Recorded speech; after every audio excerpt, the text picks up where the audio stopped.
The big 2-0. Episode 20.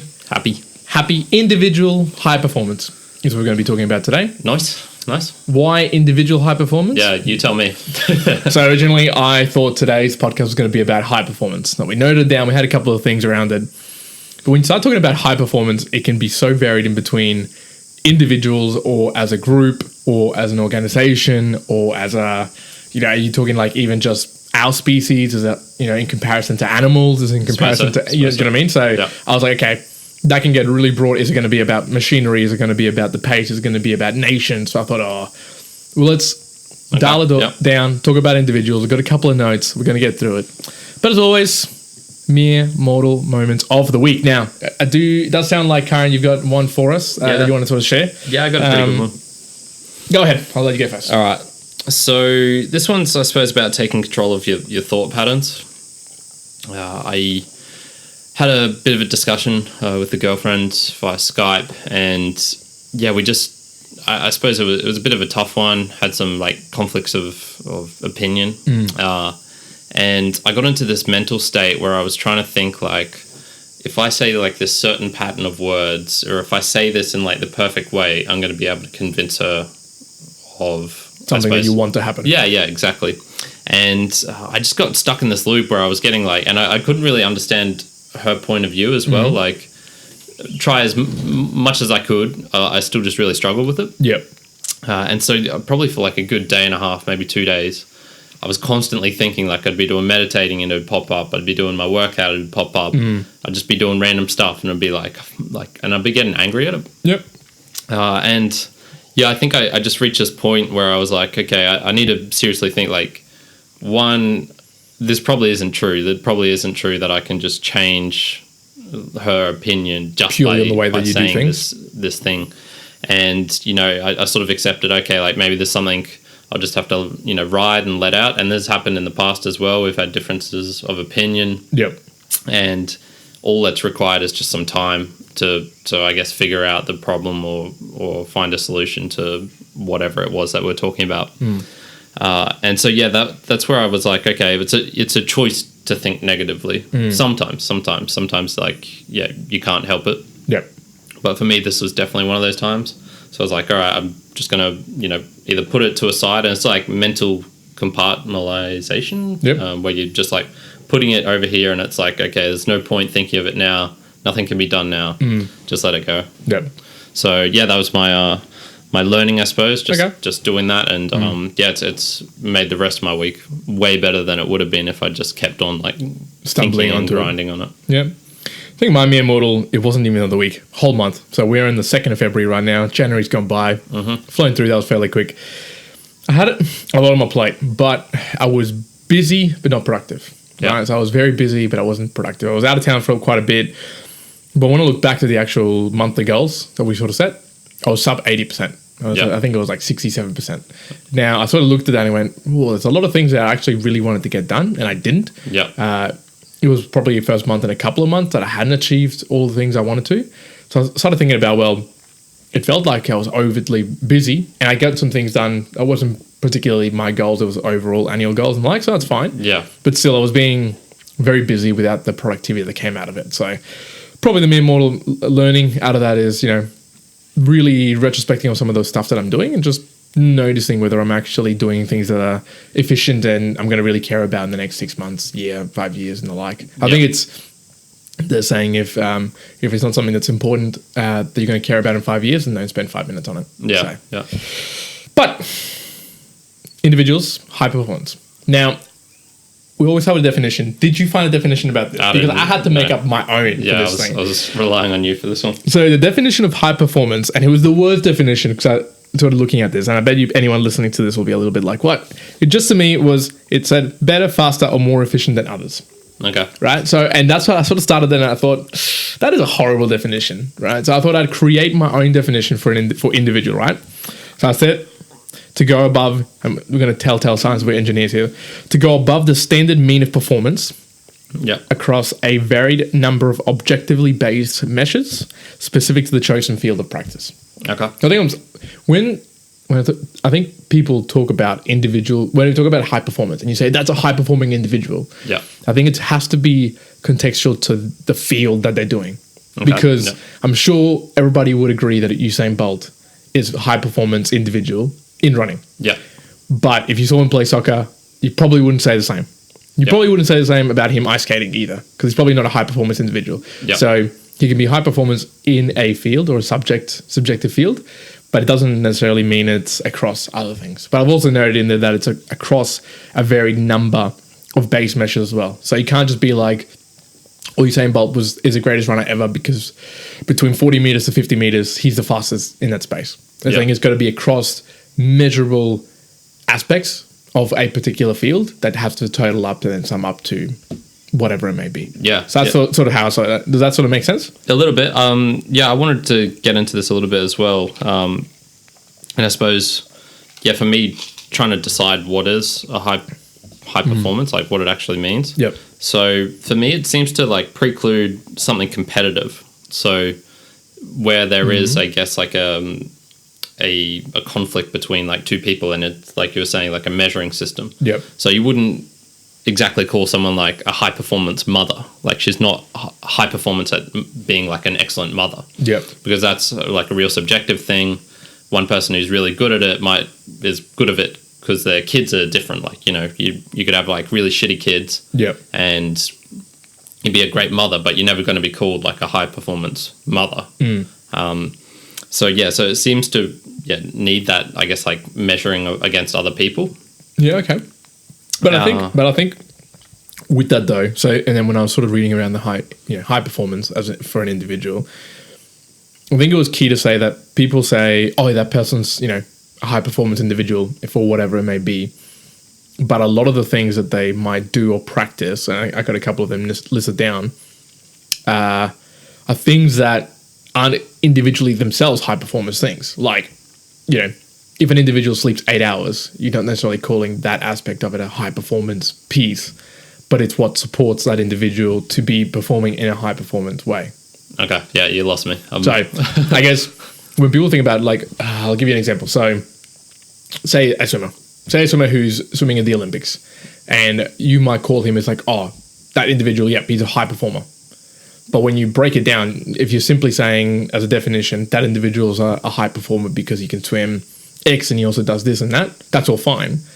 But it's based on either a routine, work, other things that they do, and those aspects of it. Some of them can be what makes them a high performance, but others are just general things that people just don't think about that are just everybody's doing. Yeah. But just because they all sum up to make him a high performance individual. Yeah. I'd definitely say there's. I suppose what we're talking more about here is like why someone is and a high performer. Yep. Yeah. Another thing is, I was going to say like it sort of requires results.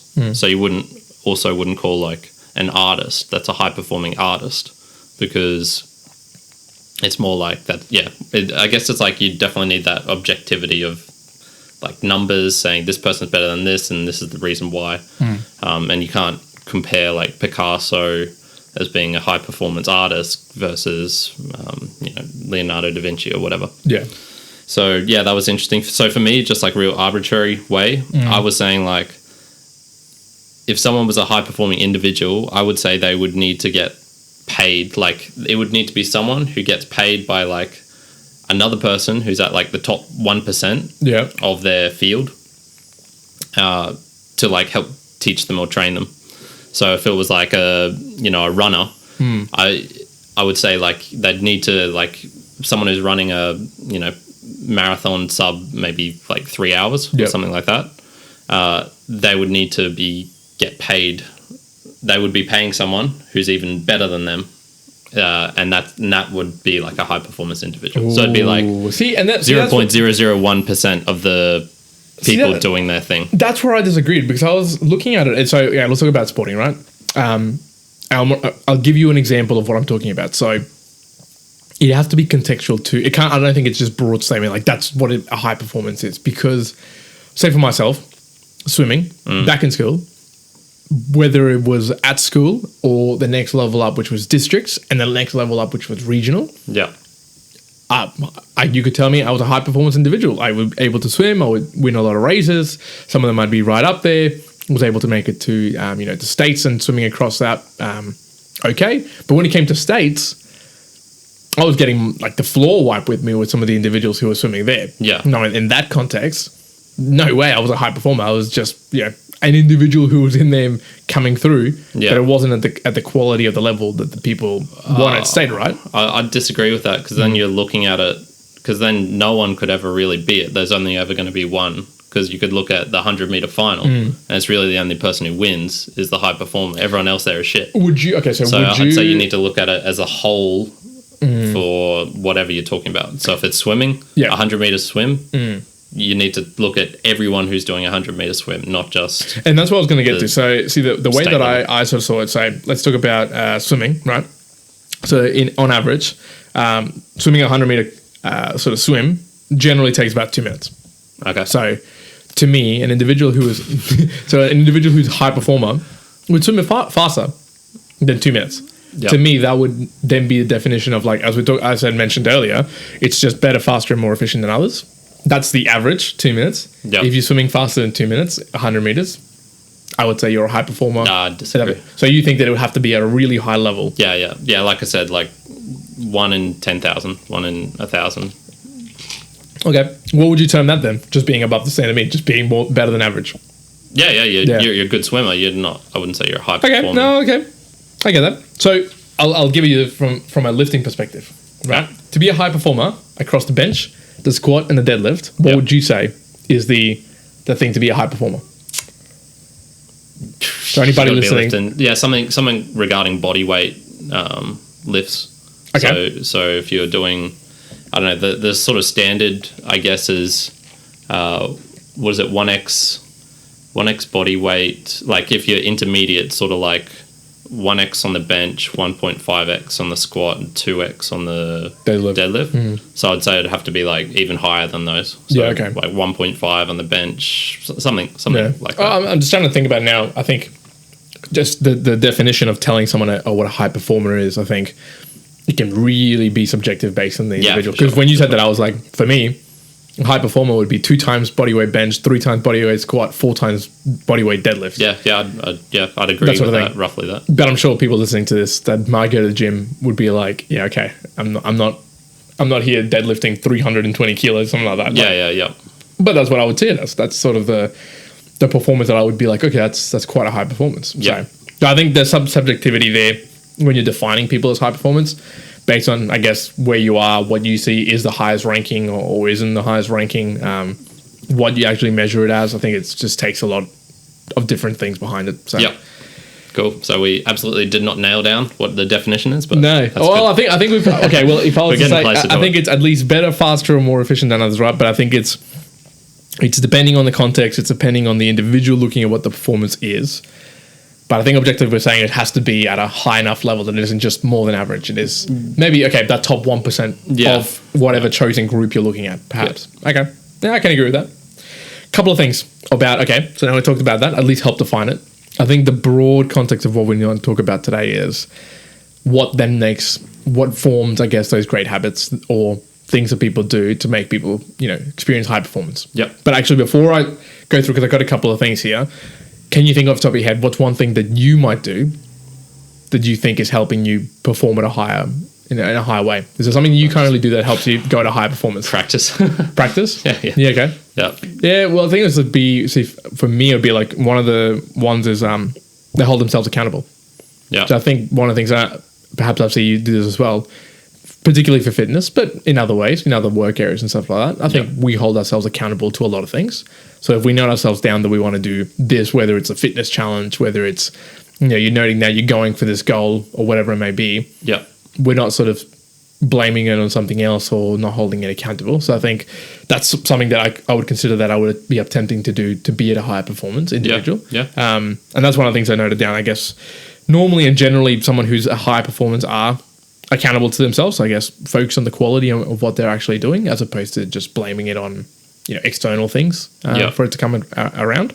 I think the famous way, it's one where they talk about if if you complain about, it's going to rain or the weather, you could either complain about it or just be accountable to yourself and either, just do something about it preemptively or think about what you could do before it actually rains. Yeah. So something into that regard. A couple of the other ones, well, sort of noted down was they have their own system. So that's, I guess, just like an individualized system as well. Yeah, but that's inclusive of everything else, right? So like that's the, morning routine, mindfulness, journaling, all across that. They've got some sort of system where it helps them perform at a higher process. So I think we've talked about it previously on the podcast, individuals who, might waste a lot of capacity or energy just on thinking about what to do, changing different things. I think they have their own system and routines to help them connect with what they're doing a lot more. Yeah. So whether you're a high performer at work or, in training or anything else in life, I think you have to have a pretty solid routine that allows you to consistently do things. Yeah. I mean, do you feel the same way when when you're out of whack, maybe from traveling or whatever? Do you feel like, okay, you're not performing as highly because you don't have your sort of normal morning routines or eating the type of food you want to be eating? Definitely for me, it's, I definitely know that when I've got everything sort of like nailed down in that way, I do way better. Like I do see more, I suppose, consistent progression. There is something to be said about developing a mindset where it's almost like, you don't care about these other things. So it's like, it's raining outside, but you know what, I'm still going to go out for my run today. Yeah. And even though, it's going to be slippery, so I'm probably not going to put the best time in, I could potentially catch a cold and stuff like that. There's sort of like an attitude that I think you need to have where you're sacrificing things. So you're potentially sacrificing your health. You're potentially sacrificing, like long-term health, your time, your relationships, whatever it is. So I was listening to a couple of podcasts the other day about strongmen.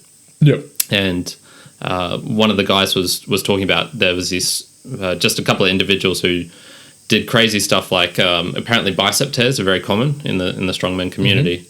And there was this one guy who got a bicep tear and then he had like some sort of arm brace on to help it reconnect. Yeah.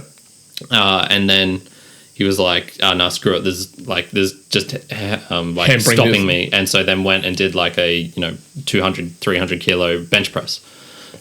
With the torn bicep. Yeah. So it's like, obviously there's like a middle ground you need to find, because if you keep doing that, you're not going to be able to do your thing because your body will literally stop you. And it's like, hey, it's impossible from now to do these things. But there is something to be said for having that mindset of like, I'm going to go after it and do it no matter what. And it's like finding that middle ground. And I suppose, I don't know, if I had to say, I'm probably a bit on the safer side. Yeah. I'm more, I guess, more concerned about like long-term health than I am concerned about, getting the one-arm handstand or something like that. So something to be said. I was trying to think of whether I had it really listed down, but you're very right. I think one thing that people probably don't understand is like, if you want to be a high performance individual at something, you can't be at everything. If you want to be at something, you're going to be giving up a lot of things across a broad spectrum. Like I'll take it back to swimming, right? When I was younger, I was swimming morning and afternoons, like after school. So it was probably 2.5 hours worth of swimming, right? Yeah. Daily, sometimes on the weekend, and I was hammering it. And it was going good, right? Fine, fantastic. The level where you had to be doing, the amount of swimming you had to be doing back in the day when you were younger to be at a really high performer individual. Like I knew some who were swimming nationals and international and that. They were putting 4-5 hours of swimming daily. Yeah. And not just that, like their eating was just sublime. They didn't go out. They didn't do anything. It was like life was swimming. That's essentially it. Now they became really good. Fantastic. Did they even reach like top levels? No, they didn't. Like there's genetics and everything else that comes into it. But to be considered a high performance at something, there's got to be a preparation to, as you say, there's a lot of other things that you have to get rid of, and potentially, health almost comes secondary to being a high performer. For sure. Sometimes if you're talking high performance in investment banking and other sort of aspects like work areas where it's expected to be really high hours and really stressful and really quick turnarounds, high performance there might mean 90-hour weeks, 100-hour weeks, and you got to turn things around really quickly. Yep. Now, to be a high performer, you might have to do that and more to get other things sort of sorted out and really shine out. People might not want that, right? Like that's the thing that you got to really be warranted. If you're going to do that, okay, well, your health's probably not going to be very great. You know, you're not going to have a social life. You're not going to be really being able to be fit. And that's just going to be a takeaway to be able to do that. But it has to come down to that's the choice that people make for it. I don't think you can just run on the weekends and become the world's fastest runner. I don't think that's going to happen at all, unless you're Jamaican and then you're right. Then you're okay. But that's a really good point. Another one I got listed as well is just either it's both being humble, but just listening to others and feedback. So I don't think you can have a high performance individual if you're not taking a lot of feedback.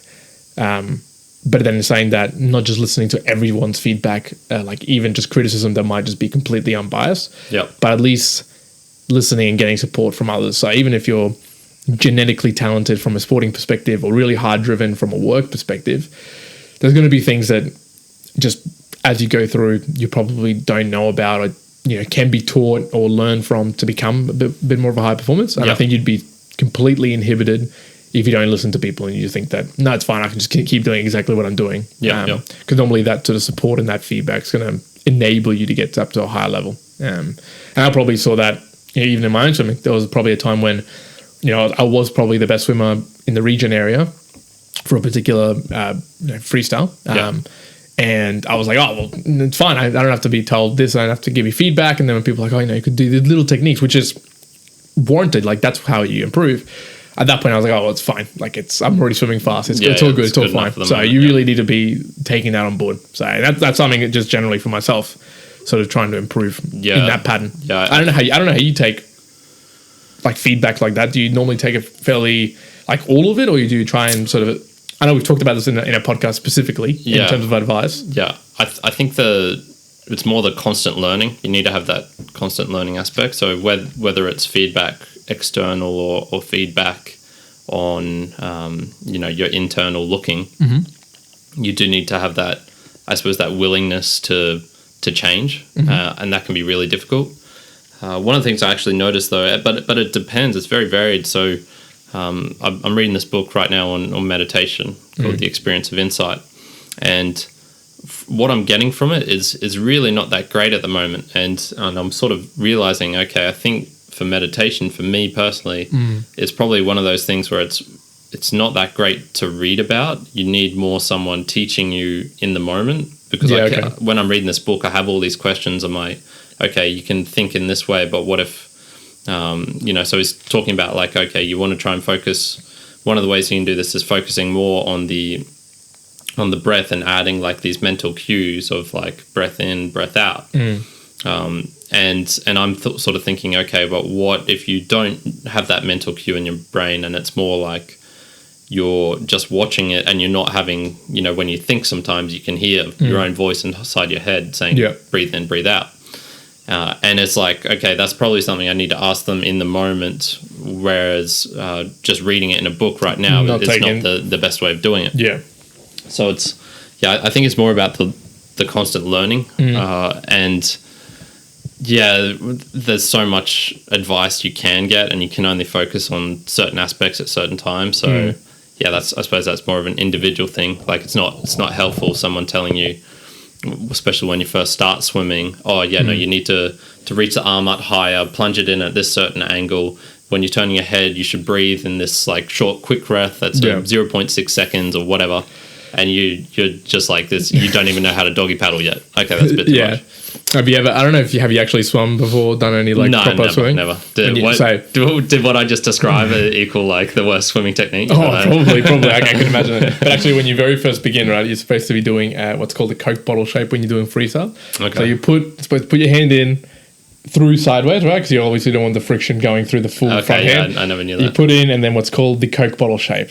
So you draw a Coke bottle, you go down, you go around, and you push it through. Essentially, what you're trying to do is grab as much water as possible when you're swimming through to push you through the water. Okay, that's cool. Yeah, I never knew that. The other thing as well with swimming that probably most people don't know is that, yes, your legs do help out a lot in your freestyle kick, but it's actually a lot to do with your hands. Like your legs, you can have, and they're called the beats per minute, essentially. You have that with your feet. So when you're swimming 100 meters, you're trying to do a certain amount of kicks per second. When you're doing longer distance, you'll see them really do like really slow kicks. So in a 1500 meter, they'll literally just be kicking like this. Okay. But it's mostly the arms that's dragging you through. So if you ever actually try, they used to do a drill where you'd put a little pattern between your legs to hold it and you wouldn't move your feet at all. You were able to swim just as fast, like obviously not as fast, but just as fast, just with arms. Like when you get to the right technique, you can swim fairly fast just with arms. Interesting. So. Yeah, I'd like to try some proper swimming one day because it's one of those things I just suck at. Like I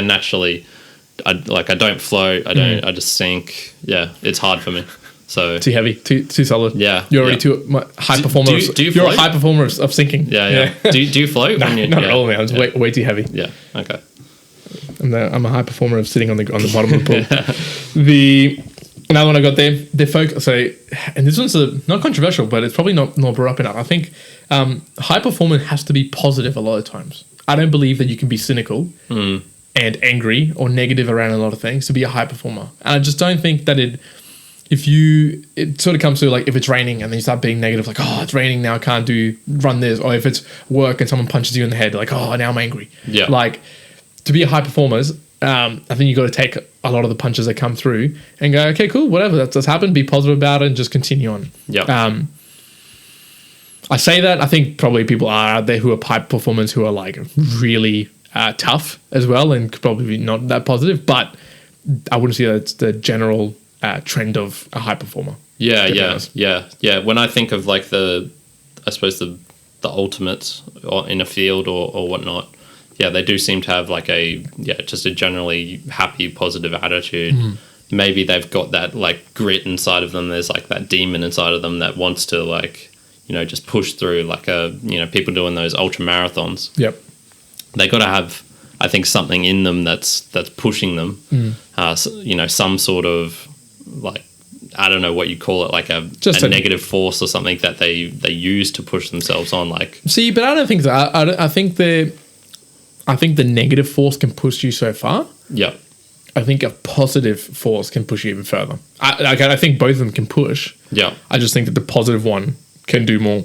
Okay. Personally, I see it as at the gym, when I'm like angry, I can get angry or I can get like, if I'm sad or whatever, I can have a good gym session. Yeah. But when I'm happy and I'm super positive, yeah, it's even better. Like I can just I can do any type of lifting. I can just fling around, not even feeling tired. Yeah. So I see that. I think I think that can be broad spectrum. Yeah, I think you're right, but I think the positive side can help it even more. Yeah. Actually, now that you mention it, when I think of my own personal best sessions, it's usually when I've been in like a good frame of mind and things are going well. Yeah, and it's sort of like continue it on. Loop, yeah. Before I forget, I'll keep this in your mind. I'm going to be asking you what you see as the top 3 high performers in your mind that you've read about, talked about, listened about, or whatever else. Yeah. We'll get that to the end just so you have some time to think about it. So do I. Accepting a challenge and often not being told to hold it up. So this is an interesting one. So I often don't need to be told about it. So they're willing to take on tough tasks. And I think this is something about a high performer that is more of, if your coach, again, we're talking about sport, if your coach said, okay, I want you to do 10 sets of 100 meters at X pace, I think a high performer will say, fantastic, good, I'll do 15, or I'll do it at an even better pace. Yeah.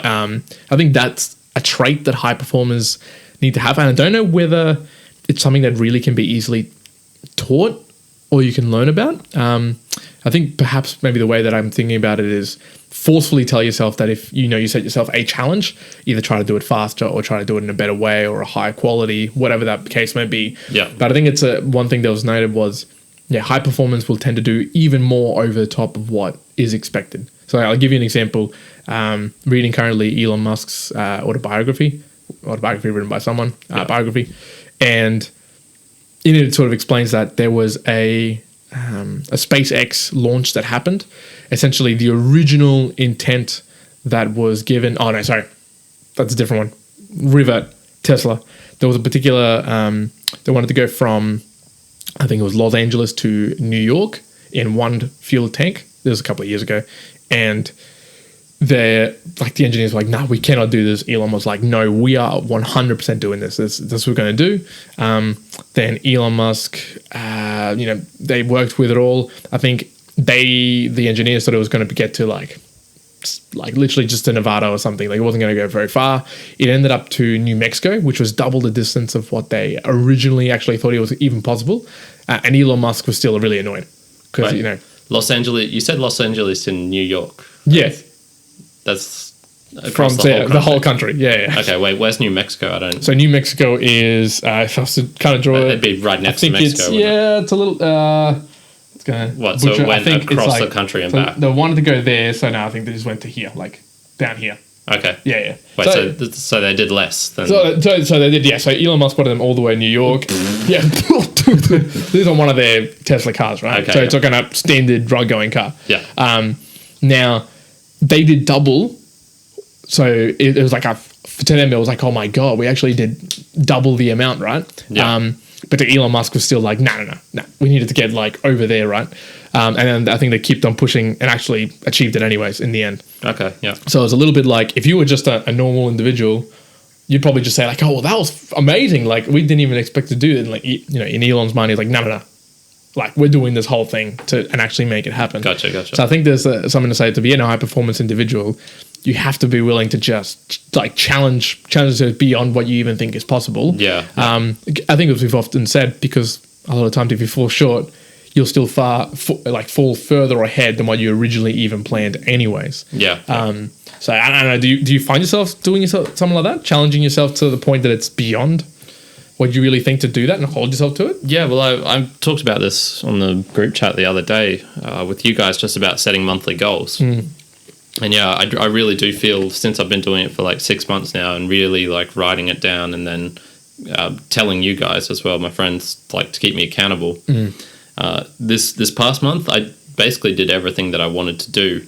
And I was sort of like I was happy with that, but also a bit disappointed because I feel maybe if I'd set my goals a little bit higher, I could have, wasted that little bit less time in the evenings watching stupid videos or something and, read an extra book or read extra, 30 pages or something. Yeah.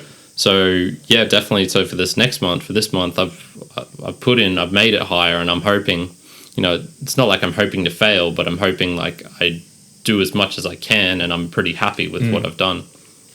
So, yeah, there's definitely something to be said for setting really high and really hard goals. Yeah. But it also has to be, I suppose, not so high and hard and far that you lose dissuade yourself from actually doing it. Yeah. And it was good because that's literally the next one I was going to say. It was just, high performers normally set their own goals along with stretch goals. So they'll actually set themselves, a goal for, I'm going to do this, whether it's like, I'm going to get to the Olympics and the stretch goal might win, but I'm going to go to the Olympics and I'm going to win. Or from a work perspective, you might set yourself some goals. You might align your goals with the company, and then you'll go beyond and be like, well, I want to make sure that the company can do this, or I want to make sure that this person working over here also achieves this, right? So so stretching yourself beyond what the normal scope is. Obviously, not to like, you work at a company and you want to say like, oh, I want to make sure the company doubles in size. Like, okay, you might not have a hand in that if you don't. Yeah. So you can't really push for that. You join as like a clerk and you're like, all right, I want to 10x our profits for this year. Yeah. Like, okay. It's going to be a little bit difficult. So, couple of ones here, and there's something I want to ask you as well when we summarize this as well. So, normally they know how to manage their time. So this probably comes back to the systems. I think high performer 100% has to manage their time. People, and off the top of my head, there's a couple that I can think of already, which like you wouldn't have no idea how they would do their normal life, right? Because of the way that you see them perform or work or whatever it may be. There's just so many things that even to me, and perhaps to you as well, you just have no concept on how in the world they're getting to do all this stuff. And I think you have to be a really good sort of time manager to be also a high performance individual. And I think that's broad. I don't think there's anything ever that anyone's done that hasn't really put time and effort towards that particular achievement. Yeah. So definitely not. The committed to their own personal development. So I think they're just committed themselves to whatever the particular opportunity is that they're trying to be a high performance individual at. So I think that's pretty general. You should be committed to doing it. Like it shouldn't be that your family's telling you that, oh, you should be a really good runner. or you should be a really good doctor. Yeah. But if you're not committed to actually doing that, Yeah. that base is probably not going to allow you to be a high performance individual in that space. Having that innate interest. So I did a little bit of research on this topic in particular. So I imagine you've heard of the 10,000 hours before.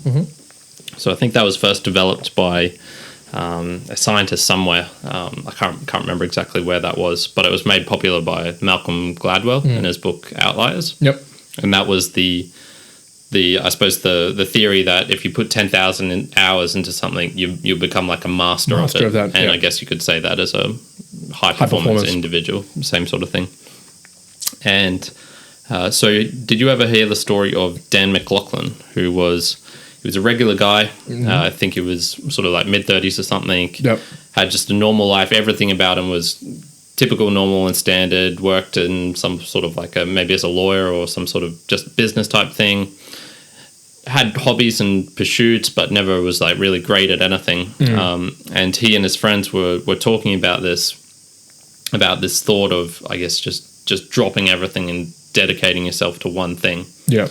And he learned more about this 10,000 hours stuff, and he actually reached out to one of the people in the book that Malcolm Gladwell cites, who was doing research on this. Right, okay. Yeah. And they started talking, and basically he did what he said he was going to do. So he dropped everything, he quit his job, and he started a blog, and he was like, I'm going to become put 10,000 hours into practice of golf.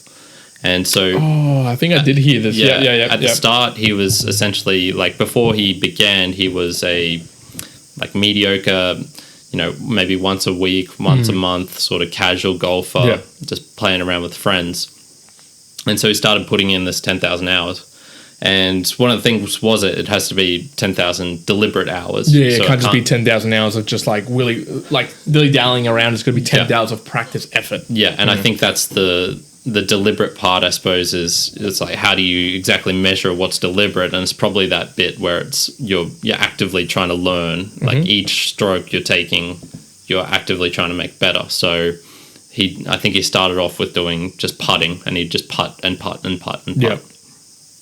Apparently it turns out that's not actually the best way to learn, to like only putt and then putt and do chipping onto the green, and then putt and chipping, and then wood shots from blah blah blah. Yeah. Anyway, he started this, I think it was around 2009, when blogging was a massive thing. And he ended up getting his best handicap. He got to 2.6, which is nice. Which is pretty damn almost good. Scratch, yeah. So that's top 6% of golfers worldwide. So he arguably got very good, and what ended up happening was he put in 6,003 hours before his sort of body gave way. I think his back started to like physically make him unable to play. Yeah, okay. And I think the thing was like, what was he missing? So he achieved something pretty cool.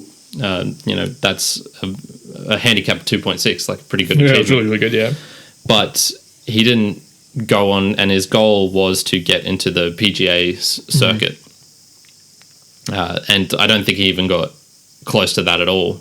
Yeah. So it was like, what was he missing? He obviously he missed 4,000 hours.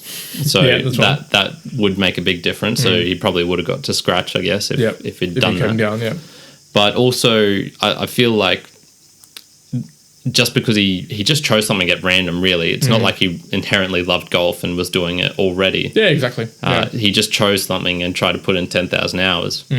I think it's the equivalent of us being like, oh, let's put 10,000 hours into learning how to play a violin. Yeah. I feel like if you repeated that experiment with a bunch of people, I don't think anyone would ever get to a level where you say they're a high performance individual. I think you'd say, yeah, they got pretty good at it. But there's something they miss, like that innate, I don't know, desire. Want to do it, yeah. The desire to do it, yeah. So it's like you were talking about, I think you do need to have something pushing you on, something committing you to it. Yeah. Well, if I was to connect it all right, so a couple of things are listed out there. I think, you got to have your own system. You got to have the ability to be humble and have feedback. You've got to be happy and positive about some of these things, and you got to want to challenge yourself. Yeah. But all of those are preceded by the fact that you actually want to be doing the thing. Yeah. So yeah. you're not really going to be happy and wanting to challenge yourself and be, hold yourself to a routine and give up a lot of things to be a high performer, to do something that you don't even want to do. Like, you're not going to do that. So unless you're being forced to do so, and you're still not probably going to be a high performer. But, surely out there, it's to the people like Roger Federer, to Tiger Woods, right? They've started when they were like kids, like younger, like super young. It's things that they've wanted to be all their life. And I'm sure they've got all of these things that sets them to be high performers, but they have that basis of, I've always wanted to do this. Like that's something that to them, whether they were probably good or not, that still continue to do it. So you can't just forcefully put yourself down and like, we're never going to play in the PGA Tour. I'm certain for that. Even if we dropped everything now, no more podcasting. Oh, episode 20, last one. And we started trying to practice for the PGA Tour. We're never going to get there. Like, that's just not a thing. Even your dad who plays a lot of golf, unless you put like an insane amount of effort, even if he likes it, there have to be a lot of things here that you have to probably set up to get to that level. I think it is an important point behind it. Sure. Do you have any others that are just around the individual generalistic? So you watch a lot of Tim Ferriss' podcast, and I suppose one of the things of his podcast is he tries to interview high-performing people and figure out what it is that they're all doing in common. So is there anything you learned from that, like his podcast? A couple of things, and he like sort of calls out, is that a lot of people meditate. Yeah, like it was like a morning routine, right? It's like sort of a morning routine or something to do with meditation. Like 80% of them have that, and I think that's not just from a Tim Ferriss perspective. I think everybody you read about it, everyone has some sort of morning routine or a routine in general that kind of helps them. Like a good morning routine, not spending 30 minutes on Facebook or... morning, just because it's called a routine doesn't mean that, you check on your phone, you go to the bathroom, you eat some cereal. Scratch your ass for 20 minutes. That might be a routine, but it's not a good morning routine. So, and everyone's morning routine is different, but they're primed in a way to help them, get up, set up for the day and continue through. So I think that's one of the primary things. So Tony talks about. Tim Ferriss's podcast that he sort of you get to hear. I think the other one as well is that a lot of them are a bit humble, so they are happy to sort of they're experts or high performers in their field. They're happy to sort of hear different things, and they'll put their feedback on whether it's correct or not or whatever. But they're not getting caught up on the fact that they're aware that they're better than someone else, and then they'll show it. So I think that was another one that sort of has come through in quite a lot of those ones. A couple of the ones I also had as well, which are more centered on, there's more of a work perspective of a high individual. And there's two clear things, and I won't get into like managers or leadership. I mean, if you want to be a high performing leader, you should have leadership. That's a thing. But two are direction. So the ability to set and articulate clear direction. So work a little bit in the sporting sense, but in a work perspective, or even in personal goals, you have to be really clear and direct about where you're going. So if you want to be a high performance individual for something, you've got to know exactly what that is. Is it to flip a cup? Is it to run 100 meters or 150 meters or 200 meters? Because how you then put together a plan or a strategy or challenge yourself has got to be in particular to that goal. So you can't direct yourself, or you can't direct others to be that way, then you're not going to be really a high performer in that regard, because you're just going to be fluctuating between back and forth of what your goals might be and aspirations. The other critical one, I think, is actual execution. So a high performer is all well and good if you listen to all of these things and you go, that told me I can put that together. And it's often the case when people watch motivational videos, or I know you have particularly don't enjoy motivational videos. You watch a motivational video and you get motivated. Being motivated is one thing, but it's terrible because people often will get motivated but not do things. So if you're watching it just for the sake of get those endorphin rush of like, I'm motivated, this is great, and then for 1 month you're still not doing anything, you're still not executing. You can be the happiest person and set challenges on paper to run 100 meters in 9 seconds or whatever it may be. But if you're not putting in some action and execution, it's pointless. Don't worry about it. Just leave it alone. For sure. If you watch motivational videos, stop watching. They're good, man. They're good. No, they're good. But watch them if you're actually going to put some effort into it. If you're not, then don't even worry about getting your emotions up and high. Like if you're not going to put any effort into that particular thing. So, is there any other points you want to highlight as what makes a high performance individual? No, not as far as what makes it. I was going to ask a couple of like individual questions to you, such as like how much weight do you personally put on either striving to be a high performance individual, or is it something you care about? Because this is the question I was going to get to you now, because it's something that I've actually talked to somebody and it sort of made me think. So we talked about all these things, right? Challenge yourself, give up those things, hold yourself accountable, learn from people, be positive, set longer targets. And the question is, what's the point of being a high performer? So what is the reason we do the fitness challenge? What's the reason that we go in there and go, okay, well, next month to month, we're going to try and improve this or improve our goal setting or whatever it may be. Yeah. Like for you, if I was to ask you that question, what's the reason that you do that? Why do you do a lot of stretching, do a lot of reading? Mostly because that just gives me enjoyment. Okay. I find meaning in that. Like this is not. Yep. It's not that doing them is as a part of finding deeper meaning. I just get like inherent meaning from doing those, I suppose, and enjoyment. I feel that stuff gets into like a whole different area. To be honest, of why we do what we do. But I suppose like if I put any weight on doing these things, it's not because I want to be a high performing individual. I just do this stuff because I like it. And so it's like if I ever get to a level where people would maybe say like, oh, that's really cool, you're high performance. Yeah. Like I'd sort of be like, okay, that's cool. I don't really care. Yeah, you don't hold too much weight to behind No. I don't need to be the best at anything. I don't need. That's just doesn't interest me that much. Yeah. But you've mentioned this before to me. Like that's just like for you, you're like you're okay with that. Like it's more about the enjoyment and what you're getting from it as opposed to the thing. Yeah, I think I put more weight onto it. On some things, no, because they're just personal things. Like as in, if I'm thinking about it from fitness perspective, it's just purely out of enjoyment. Like I enjoy going to the gym. More in a way, I want to be training. I'm not chasing it for, I want to be lifting the top 1% or whatever. We set challenges that are maybe centered around that because it helps us focus on a challenge and perform to a certain extent. Yeah.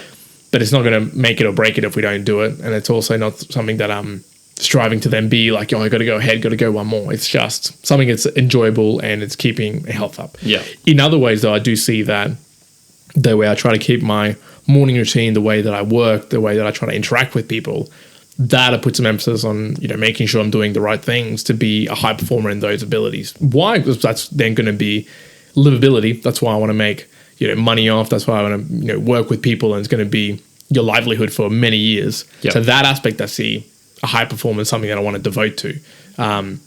Is it something that externally people have to say that the high performance? Oh, that's not probably the validation I need. Yeah. It's that I know that I'm putting in that effort, the, extensive challenge, holding myself accountable to be a high performer from my own perspective, from my own view. Yeah. So it's not like more of a, in 20, 30 years time, you look back and you're like, oh, well, I kind of dilly-dallied here and I did this and I did that.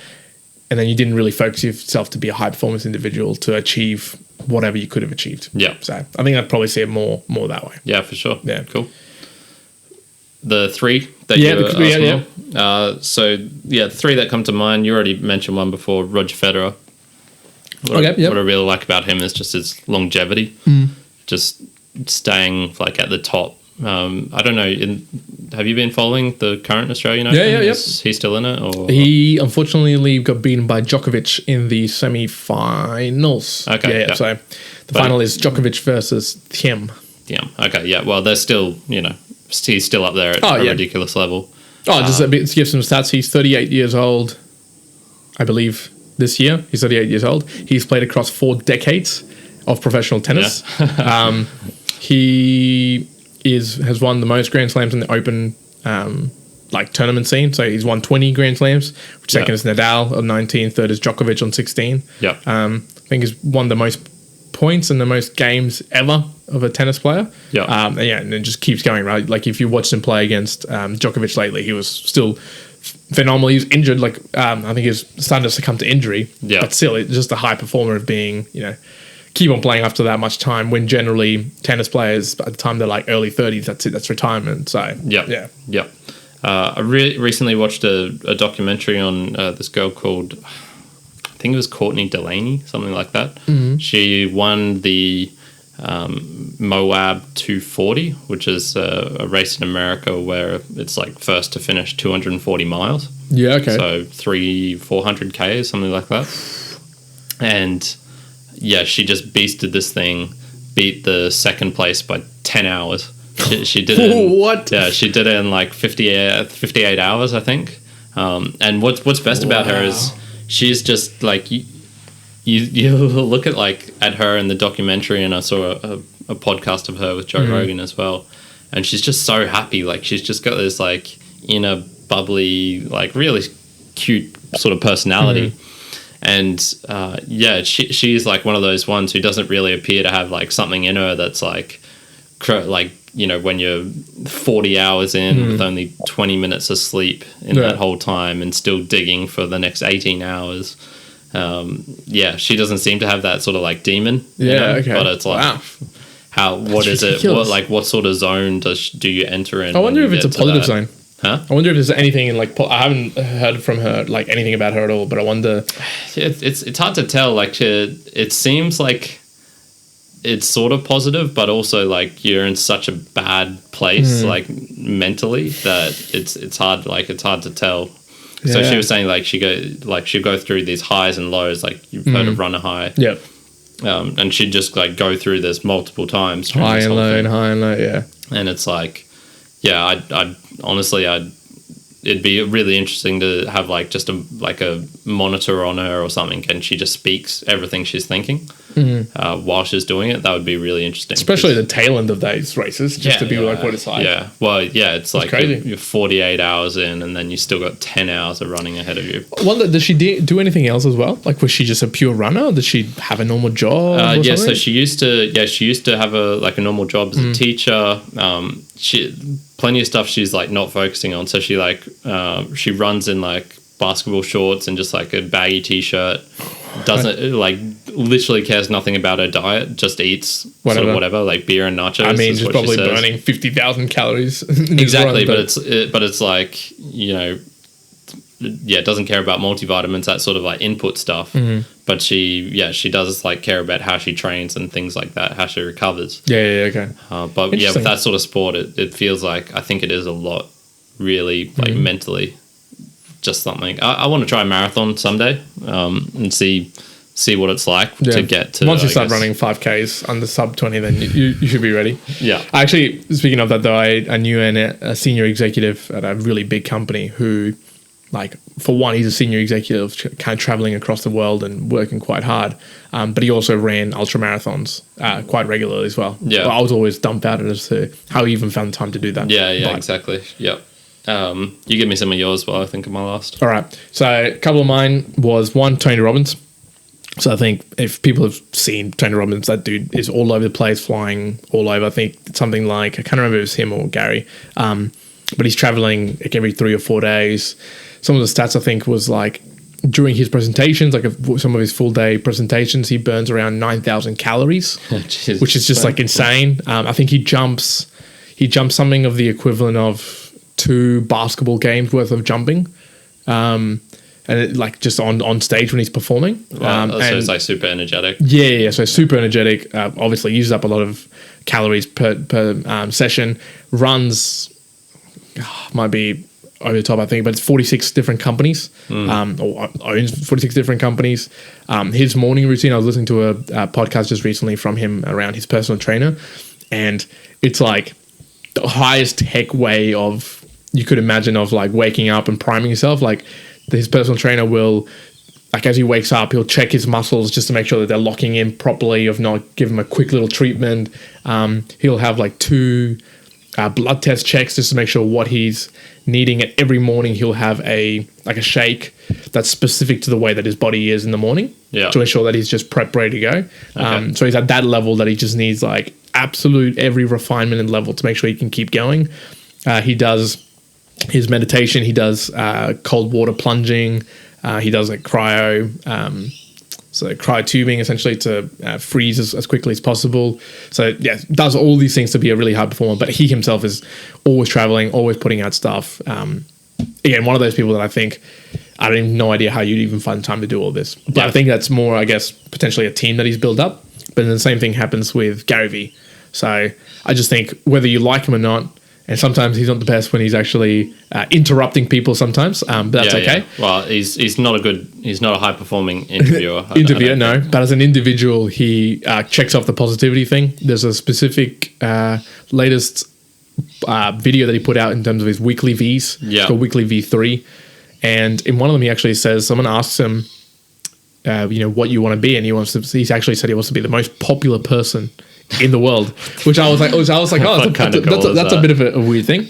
But then he explained the reason why, and it was like, oh, I think I want to be the most popular person because I can give the most positivity to people. So I thought it was a fair statement. He does try to put that out a lot. Yeah. He says some stuff sometimes. but he puts out so much content and has a hand on so many things. I would recommend checking out Weekly V. If you want to see some of the stuff that he gets up to like weekly, it's just like he's traveling all the time. And I'm sure like other execs do the same thing. Yeah. But even the stuff that you just see is just him and his personality. At the back end, he runs like, a fairly big company. Again, running like 7 or 8 different companies underneath the big one. Yeah. And he never talks about personal life. Yeah. So he has all of that personal life as well that he never sort of talks about. So that's always an interesting one. Yeah. I think the third one is a bit of a tie, so I'll give myself a way out and say 2. I think 1, Elon Musk, for some of the stuff that I've been reading. Probably don't know enough of his current state. Sounds a little bit like masochist. How do you actually say that in terms of... Masochistic. Yeah. So he's a little bit like that. He's almost like a really tough general. Like he would have been good for special forces. Just sounds nuts, but unbelievable high performance in that regard.